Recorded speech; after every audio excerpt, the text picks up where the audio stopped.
اگر زندگی اور آخرت میں کامیابی چاہیے تو اپنے اندر نرمی پیدا کر لو.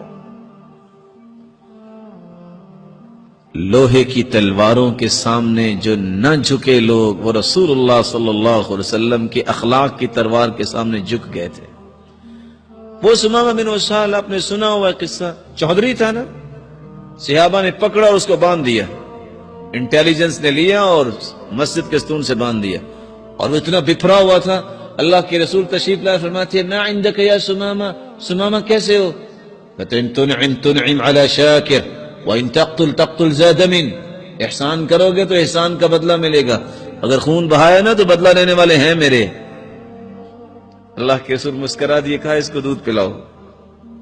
کس کو؟ جو جانی دشمن ہے، جو کہتا ہے مدینے جیسا برا شہر کوئی نہیں اور نعوذ باللہ آپ جیسا برا کوئی انسان کوئی نہیں، اس کو اللہ کے رسول کیا کہہ رہے ہیں؟ اس کو دودھ پلاؤ. آج کوئی گالی دے دینا، کوئی پانی نہیں پلاتا. دوسرے دن پھر آئے، تیسرے دن پھر وہی سوال وہی جواب. جب تیسرے دن آپ نے جواب وہی سنا، آپ نے فرمایا اطلقوہ، اسے چھوڑ دو. سبق نہیں پڑھایا، درس نہیں دیا، کتاب نہیں پڑھائی، صحابہ کے اخلاق اور رسول اللہ صلی اللہ علیہ وسلم کی نرمی دیکھی. جب کھول دیا وہ باہر گئے، غسل کیا، واپس آ گئے. کہا سمامہ آپ کیسے آئے ہو؟ کہا موت آئے گی تو آپ کے قدموں میں آئے گی. کس نے گرایا؟ اخلاق نے. ایک شخص نے مسجد کے کونے میں پیشاب کر دیا، صحابہ نے ڈانٹا، اوے یہ کیا کیا؟ کہا مہلن، رک جاؤ، لا تظلموا اے لا تقطعوا علیہ بولا. اس کو پتہ نہیں ہے، اس کو بیمار نہ کر دینا. جب وہ فارغ ہوا، آپ نے پانی ڈول کا منگوایا اور بہا دیا اور کہا سنو ان هذه المساجد لم تبنى لهذا، یہ مسجدیں اس لیے نہیں بنائی گئی، انما هي لذکر اللہ والصلاة وتلاوة القرآن. مسجدوں میں تو ذکر کرتے ہیں، قرآن پڑھتے ہیں، نماز پڑھتے ہیں، اس طرح کے کام نہیں کرتے. وہ پہلے تو ڈر گیا کہ سارے صحابہ نے ایسے میرے ساتھ کیا ہے، تو پھر ریلیکس ہو گیا. دعا کرتے اللہم ارحمنی و محمدا، یا اللہ یا مجھ پہ رحم کر یا محمد پہ رحم کر. اللہ کے رسول صلی اللہ علیہ وسلم نے فرمایا لقد تہجرت واسعا، اتنی بڑی رحمت آپ نے دو بندوں کے لیے خاص کی. کہا اللہ کے رسول آپ نے ہی پیار دیا نا، باقی تو غصہ ہی کر رہے تھے نا. ریاکشن. ایک نوجوان آ گیا، کہتا ہے یا رسول اللہ صلی اللہ علیہ وسلم اذن لی فی الزنا، مجھے بدکاری کی اجازت دیجیے. اور صحابہ کہتے ہیں اوے کیا کہہ رہے ہو، کس ہستی کو کہہ رہے ہو؟ فرمایا مہلن، رک جاؤ. مریض جب ہاسپٹل میں آتا ہے نا تو کچھ مریض زیادہ ہی سیریس ہوتے ہیں تو وہ اول فول بولتے ہیں، ڈاکٹر غصے میں نہیں آتے کیونکہ بیمار ہے نا.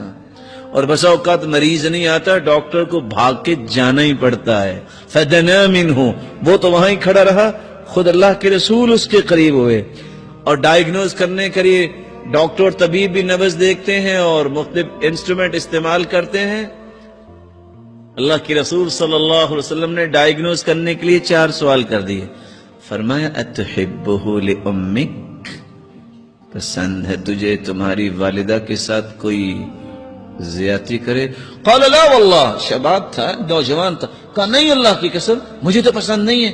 قال ولا الناس يحبون لامهاتهم، لوگوں کی بھی عزتیں ہیں، ان کی بھی مائیں ہیں، وہ بھی پسند نہیں کرتے.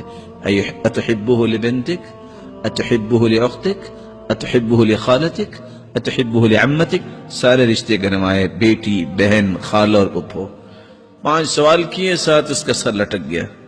آپ نے کندھے پہ ہاتھ رکھا، اللہم اغفر ذنبہ وطہر قلبہ وحصن فرجہ. اے اللہ اس کے گناہوں کو بھی معاف کر دے، اے اللہ اس کے دل کو بھی پاک کر دے اور اسے پاک دامن بنا دے. مسند احمد کی روایت فلم یلتفت بعد ذلك الى شیء، پھر باقی زندگی اس نے کسی کی طرف آنکھ اٹھا کے نہیں دیکھا. علاج کس نے کیا؟ اگر وہ اس نے جب سوال کیا تھا تو 1 لگا دیتے، سمجھ آ جانی تھی اس کو. بعض دفعہ ہم کسی بات پہ غصہ کر رہے ہوتے ہیں اور اگلا کیا کہہ رہا ہوتا ہے؟ حَلَّا تُفَهِّمَنِي قَبْلَ أَن تُهَاجِمَنِي، کاش تم نے مجھے سمجھایا ہوتا تو تمہیں غصہ کرنے کی ضرورت نہ ہوتی۔ ہم سمجھاتے کم ہیں، غصہ زیادہ کرتے ہیں، اور غصہ علاج نہیں ہے۔ ایک صحابی نے کہا اللہ کے رسول وصیت کیجیے، اوصنی، قال لا تغضب، غصہ نہ کرو۔ فردد مرارا، تو اور وصیت کیجیے، فرمایا لا تغضب، غصہ نہ کرو۔ اور پھر فرمایا لا تغضب ولک الجنہ، غصہ کرنا تم چھوڑ دو، میں تمہیں جنت کی ضمانت دیتا ہوں۔